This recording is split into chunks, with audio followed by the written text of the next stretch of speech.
Wow. Subscribe already. Wow, thank you.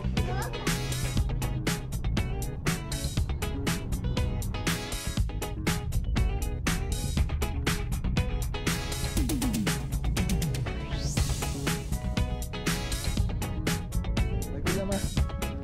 Puro sibuyas oh.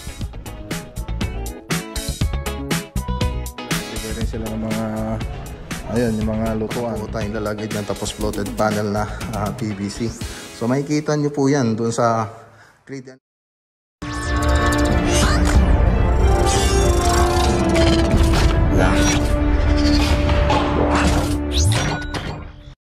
Good morning! Ayun o, good morning mga boss. Punta pa tayong Badoc, Ilocos Norte. So tapos na po yung mga tropa doon. Sundin po natin sila. So ito po yung binili kong auger kahapon. Hindi pa natin na-testing. Wala pa kasi si Kuyang eh. So baka pagbalik na lang natin i-testing to para may turo kay Kuyang. Hi! Hi! Subscribe na kayo, boss. Subscribe to the Matagunelia vlog. How about you?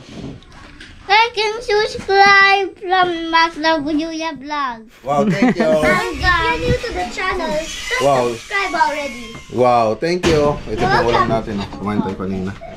Itlog tapos saging tapos yung talbos ng kamote tsaka bagoong. Papa, igigit ko yung saging na yan sa new bird natin. Wow. What is the name of the bird? Cookie, sabi ni Mama. Wow. Sabi? Oh, alaganin nyo ah. Ano mo yung name na yun? Okay. Okay, so tara na mga boss. Punta lakuan. Alagaan Ano, may sasabihin ka? Wala, ingat. Wala na. Wala bang I love you dyan? Ayan na.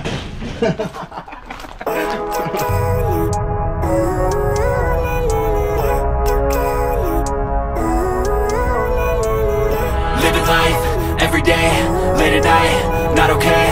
All I want, and I pray, all I need are some better days. Fuck me, I'm looking in the mirror, so foggy, but I've never seen clearer. I don't really think anyone can save me, and honestly I'm not really sure I want saving. I like to be my own worst enemy. There's no risk if you don't try at anything, so I'ma just keep buying everything. See you in the next life, have to be a better me. I don't think that my head's on straight, gotta flip it and grip it and go and get an x-ray. What's wrong with me? I just feel weight pushing on my chest and it squeezes till I suffocate. Better change my mindset, meditate. It's pretty cool that I'm alive and have better days. I could walk, see, hear, I should celebrate. Think I could change my mind, maybe elevate. Living life, every day, late at night, not okay. All I want, and I pray, all I need are some better days. Okay, ayun o, dito na tayo sa Badoc.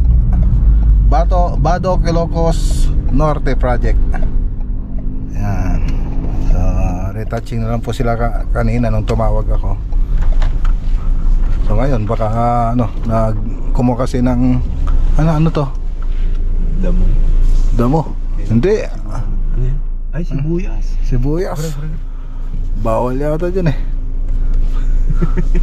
Mga sibuyas. Mga sibuyas.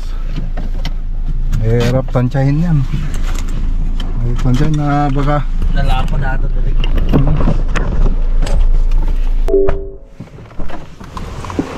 Okay. Ha? Ano na? Ay.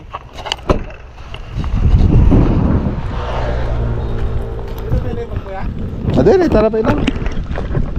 Ay kanya ma. Puro sibuyas oh. Kailangan ba?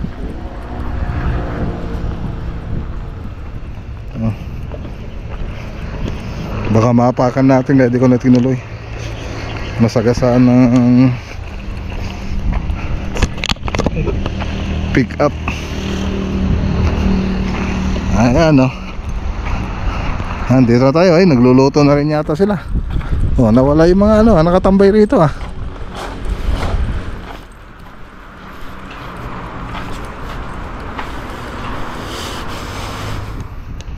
Okay na? Ayos ah. Oh. Okay. Okay. Ito yung PVC natin oh. Libutin natin mamaya. Okay na pala rito eh. Okay, maganda na. Magandang lagyan ng modular na. Mamaya na lang natin ano, pag medyo gumabi i-vlog. Okay, so may napunti kasi yung strip light. So papalitan po natin saan dyan. So na, ito yung kapalit. Tapos ito yung order na neon lights ni sir. So ayan, lagay natin dito.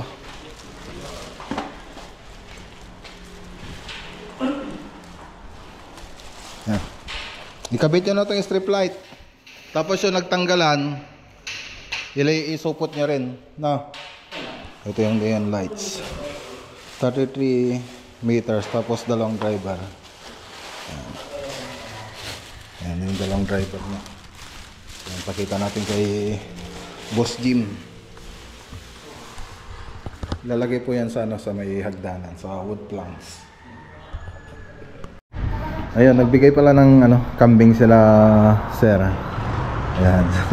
Maraming salamat kay ano, kila Sir Ulysses at kay Ma'am Grace. Ayan. Kila Win. So, siyempre, yung mga sibuyas din na problema. Maraming sibuyas dito. Yung dinaanan natin kanina, ang daming sibuyas dun.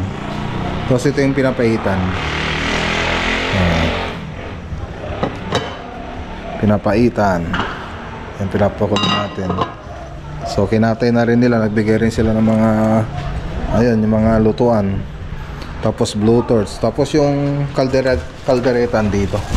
Ayun o, kaldereta. Dami. Daming pagkain. Dito po lahat. Ayan o. Ano pa kasi lang mga tira kanilang umaga. Ito yung mga sibuyas. Tapos ito yung kanin. Ayan. So yun.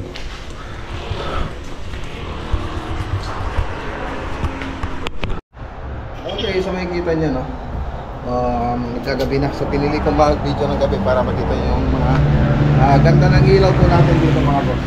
So tapos na po yung unang project natin dito, yung ceiling, tapos ceiling paint, interior paint, tapos yung mga ilaw na nila sinupply natin. So ayan na, andito na. So ngayon babalik pa po tayo. So ito yung last part ng episode 1 po natin. So may episode 2 pa kasi babalik pa nga tayo. So modular cabinet naman po yun yung gagawin natin dito. So ngayon puntahan po natin sa loob para makita po natin yung kabuuan ng ginawa nating bahay.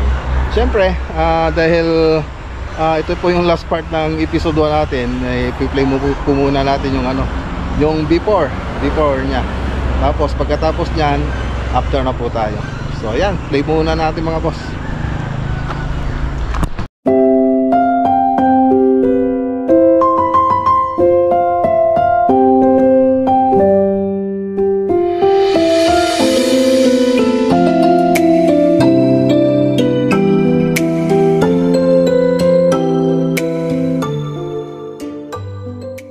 Okay, so ayan, makikita nyo nga doon sa ano natin mga boss sa before niya. So wala pa talaga nilagay dito na kisame at saka pintura dyan sa loob. So ngayon pasukin po natin kung ano po yung mga ginawa natin dyan. So ayan.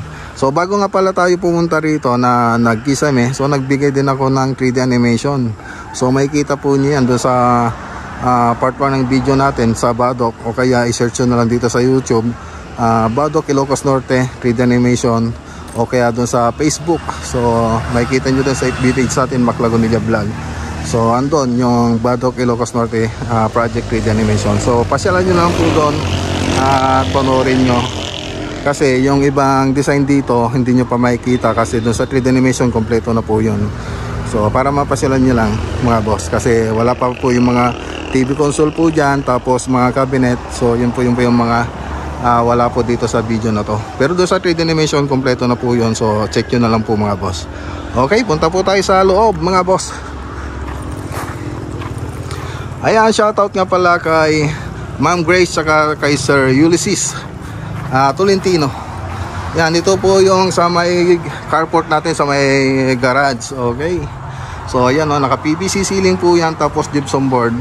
So ayan, so ang hindi na lang gumagana dito yung mga center lights, so hindi pa na-install ni electrician. Tapos yung pintura, yan, okay na rin po yung mga pintura na ginawa natin, seal gray tapos white lang. So ganun lang naman kasimple yung mga pintura na gusto ni madam nilagay dito. Okay, so punta tayo dito sa loob. So ganun din yung mga pintura dito, all white. Di bali lang po dun sa mga kwarto. So may napiling kulay sila madam dyan. Kaya lang nakalimutan ko na kung ano mga model nun. So pero sa Davis Pink Philippines pa rin natin kinuha yung mga kulay niyan mga boss. Okay, so dito makikita nyo sa 3D animation, may floated panel po dyan hanggang dito sa taas. So PVC floated panel, tapos may mga LED pa nga yun mga boss. Tapos dito may TV console, tapos meron ding tubular na PVC dyan. Ayan. So yun ang wala dito mga boss. So, pero nandun sa 3D animation po natin dyan. Yun mga boss. So dito yung sa may living area po natin. So ganito pala yung kasimple ginawa natin. So gumamit pala tayo ng gypsum board, tapos yung cornisa natin na MLB, tapos yung 45. So cove design, tapos may kanal. So yan po yung design dyan sa living room. So sa hallway, may kita nyo rito, mayroon po tayong kanal po dyan. Doon sa loob ng kanal, may kikita nyo, mayroon pong pin lights po dyan na nakalagay. So tricolor nga pala yung mga pin lights na lagyan natin dito, warm white, daylight, tsaka white. Tapos dito sa strip light ay blue, warm white, tsaka violet. So kada switch mo, mag-iba pa yung kulay kada bukas mo. Okay, so ito yung isang sample ng ilaw natin na violet. Okay, so subukan nating pag-ilawin, pag-iba-ibahin yung kulay. Ayan, oh. Ganon din. Alright, so yan sinasabi ko mga boss. So ganon din mga kornisa niyan mga boss. Yung MLB. Tapos itong kulay na to, ayan, may kita nyo dun sa brochure ng Davis. Ano pa yan, elastomeric paint. So makitingnan nyo lang po doon. Okay, so dito naman yung dining po natin. So may mga kulang pa po rito, may PVC panel pa po dyan. Tapos dito mayroon pa pong ilalagay na cabinet dyan. Siyempre mga cabinet doon sa mga kitchen. So parang yung design dito doon sa salas, ganun din ginawa natin design dito sa may dining. Okay, so yan, tapos punta tayo rito sa may kitchen. Okay, so dito yung kitchen nila, makikita nyo may center island po dito, tapos yung gas range, tapos naka-cove design din po yung taas niya. Tapos andun po yung mga cabinet natin. So yan po yung susunod na gagawin natin dyan. Sabi ko nga may mga cabinet pa nga po tayong lalagay dyan, tapos floated panel na PVC. So makikita nyo po yan dun sa 3D animation natin. So ayan, no, ganda na. So white lang kung makikita nyo dito sa bahay. So maganda po to, itong kulay na to, lalo na pag nilagay na yung mga gamit. So yung gamit kasi yun lang ang magiging accent yan pag nilagay na po. Tapos ito dito sa may sa silong ng hagdan, may ginawa po tayong powder room dito. Ayan na. So ceiling lang siyempre yung ginawa natin dyan. So sila madam na po yung nagpagawa ng tiles na ito. So mayroon silang nakausap. Tapos yung mga wood planks andyan na rin. So doon pala sa 3D animation natin, meron pong makikita yung mga wood planks natin. May LED po lahat yan, bawat step. So neon lights, makikita nyo. Kaya makikita nyo dito sa dito sa may, ayan, makikita nyo yan, may group. So dyan nilalagay yung neon lights. Yan group na yan, para may ilaw pag pupunta ka pag gagamit ka ng hagdanan. Okay, so hindi lang siya sensor, kaya lang pwede mo siyang i-on tsaka i-off. So may switch po siya. So yun po yung dala natin kanina na pinakita ko sa inyo pagdating natin dito. So second floor po tayo. So pag nandito tayo sa second floor, ano makikita natin dito? Siyempre yung hallway. Ayan. Tapos may room dito. So ganun din sa Davis din po natin kinuha itong ilaw na to, ay itong kulay na to sa elastomeric paint. Okay, so cove design, tapos ganun din yung mga ilaw pati kornisa. So ang ganda, ang ganda. Okay, so yun, papasok dun sa CR yan. Pero pwede ka rin pumasok dito sa CR, dito sa may hallway. Ayan o. So may kanal. Kanal po yung gilid niyan. Ayun, medyo hiningal ako kasi may kanina pa ako akit ng pababa dito sa bahay kasi nagpipicture ako tsaka gumawa ako ng reels kanina. So dito, ayan, pagpasok mo rito sa may second floor, andito yung master bedroom. So hindi pa nilagay yung strip light. So darating bukas yung strip light yung lalagay natin. Tapos dito sa may terrace, ayan, PVC ceiling panel. Tapos gypsum board. Tapos ganun din yung mga cornisa natin. Ayan o. Ayan, ganda. Tapos white din. White din yung kulay natin dyan. Pero ito, siyempre, parang makikita nyo parang cream, no? Yan, sa master bedroom po to. Tapos ito po yung walk-in closet. So yan din yung isang gagawin natin dyan. So drawing ni Buddy Jess. Tapos ito yung toilet and bath. Ayan no, sarap maligo dyan no. So punta naman tayo dito sa may kabila. So may family room or entertainment room. So ayan, ginagawa na ni Buddy Jess yung 3D model niya. So in-actual na po niya para ma-designan niya yung actual na sukat ng mga module natin. Kasi noong nag-drawing ako rito, ni-drawing ko naman na lahat to. May mga TV console na rin ito. So kaya lang, iba pa yung itsura niya noon drawing ko na ito. Kasi wala pang tiles yan. Siyempre mag-iba pa rin yung sukat niyan. Tapos nagpintura tayo. So may mga konting adjustment. So nasa 3D mode, nasa part 1 po yung 3D animation na ito. Makikita nun po din yung TV console. So yung last nung pumunta tayo before na ito, na-open po yan. Open. Ngayon nilagyan ko design, ngayon pinasaran na nila. Okay, so ito pa yung itsura niya pag nasa second floor kayo. Ayan o. So punta tayo dun sa third floor. Third floor, so makikita nyo pala rito mga boss. Ayan, so hindi na siya PVC ceiling. So gypsum board lang po siya. Tapos hinaspian po natin. So halos wala siyang pagkakaiba doon sa PVC ceiling. Ayan no, ito yung PVC ceiling. Kaya lang ito may groove. Ito wala. Pero doon sa third floor may groove yung ginawa nating ano doon, haspe. Yung gypsum board. Ayan po siya oh. Ayan. So punta tayo dito sa third floor. Okay. So ito po yung third floor natin. So pag-akyat mo rito, so may cove design, tapos yung bar counter. So siyempre may kitchen sink din po dyan. Ayan. Diba? Ang ganda. Tapos doon sa may hagdanan, ayun o, lalagyan pa ng chandelier. Chandelier po yan. So may ceiling rose po tayong nilagay dyan. Ayun o. Ayan. Ayan, ceiling rose. Ayan o, punta natin. Ceiling rose natin. Okay. So makikita nyo, may group po yung ginawa nating gypsum board dito. Tapos ito po yung nag-isang room dito sa taas. Okay. So may CR din po dito. Ayan. Ito yung CR. Okay. Tapos may roof deck din dito mga boss. Ayan, buksan natin mga boss. Buksan natin. Ayun. Ayan. Siyempre andyan yung bar counter. Tapos ito yung pwede silang punta rito at mag-relax habang may kopita ka, tapos wine, may wine, ano, di ba? Ang ganda. Alright. So ayun si Mac Ranger. Nagkagabi na. So pinili kong maggabi para mas maganda yung video natin. Okay, so yan. So dito nagtatapos yung episode 1 natin. Kasi may episode 2 pa nga. Yan, maraming salamat ka pala kay Ma'am Grace, saka kay Sir Ulysses Tolentino sa pag-asikaso sa tropa. So wala pa kaming masabi, sobrang asikaso po nila mga boss. So sila pa nga yung nahihiya sa atin dahil pasensya kasi ewan ko, para sa akin okay na okay nga yung yung pag-asikaso nila dito. Sobra-sobra na yung pag-asikaso sa atin. Na-appreciate po natin yung effort na ayun, nagbigay po sila ng kambing para sa tropa. bago sila umuwi.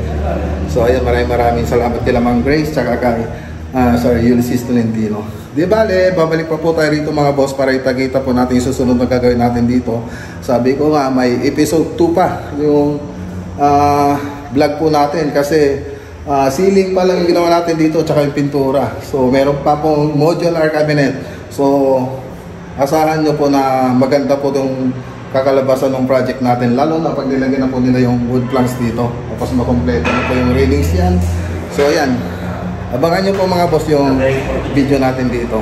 So yung mga picture na ito tsaka yung mga